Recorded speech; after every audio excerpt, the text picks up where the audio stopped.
Hello and welcome to An Honest Look in RWBY. Today I'm talking about Weiss Schnee, former heiress of the Schnee Dust Company, partner of Ruby Rose, and the character who has changed the most out of the main cast.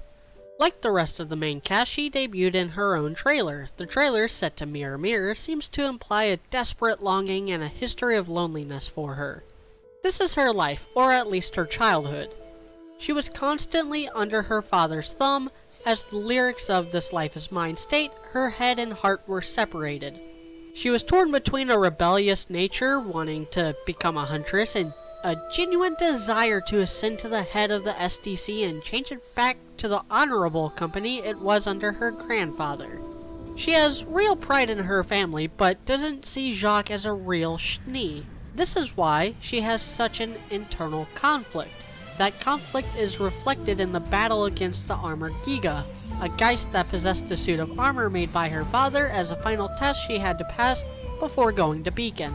Speaking of which, we never get a clear answer as to why she chose Beacon over Atlas. If I had to guess, she saw how her father took Winter's inheritance from her and didn't want to make the same mistake, so Beacon was something of a middle ground. Then we have her first appearance in the series proper, and I won't say people should have been upset about the blatant false advertising, but I am surprised that no one was upset about the blatant false advertising.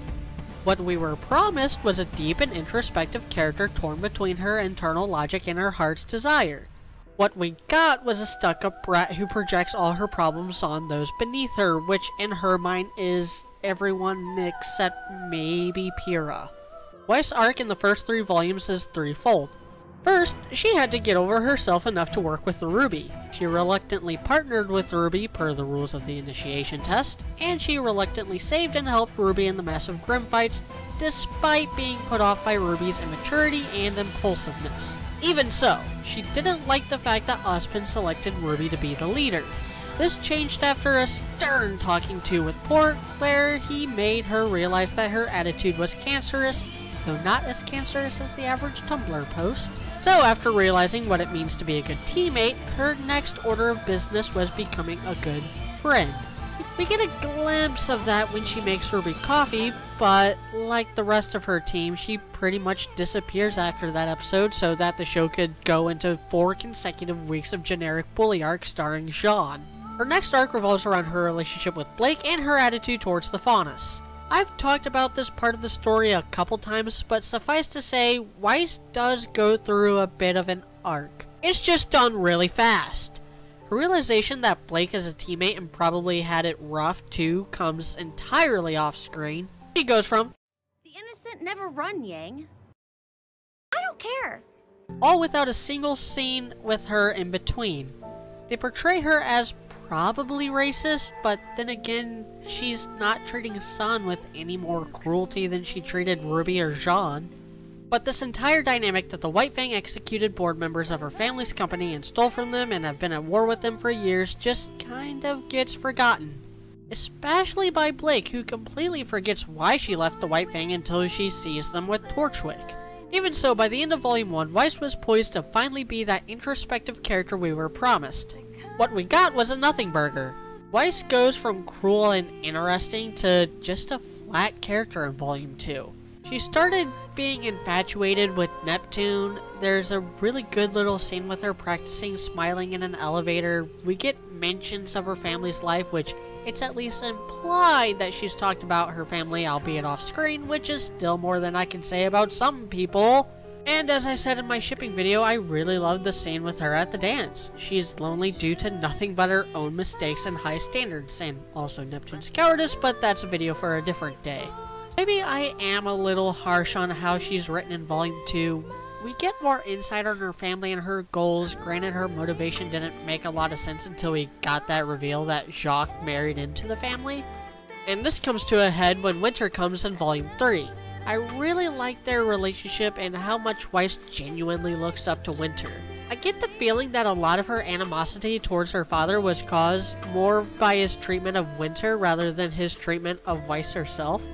Also, this would have been the best moment to lay the little bombshell about Jacques' relation to the Schnees, In this moment, when Weiss finally decides on what she wants to be, this is when she finally gets going down her third and final arc, being a good person. During the Battle of Beacon, she focuses on Atlesian Knights and Paladins, a shallow metaphor for how she's breaking away from her father's thumb in very much the same way Blake focused on the White Fang as an affirmation of her desire to be a huntress. And this growth is reflected when Weiss saves Velvet, a faunus, from an Atlesian Paladin, using her summoning to cut it in half, with an image of the very same foe that gave her the scar over her eye. But being a huntress isn't her only goal. As I've already said, Weiss truly desires to take over the Schnee Dust Company. She sees her grandfather as a good man and her father as the one solely responsible for dragging the honor of the Schnee legacy through the mud.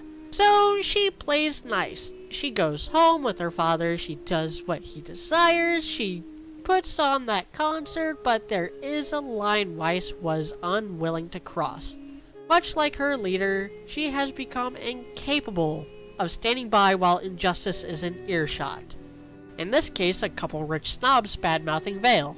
The socialite in question was even laughing at the death of innocents, and saying Vale deserved it for not having good enough security, even though it was Ironwood, the very same man in charge of Atlas Security, who was in charge of security during the Vital Festival.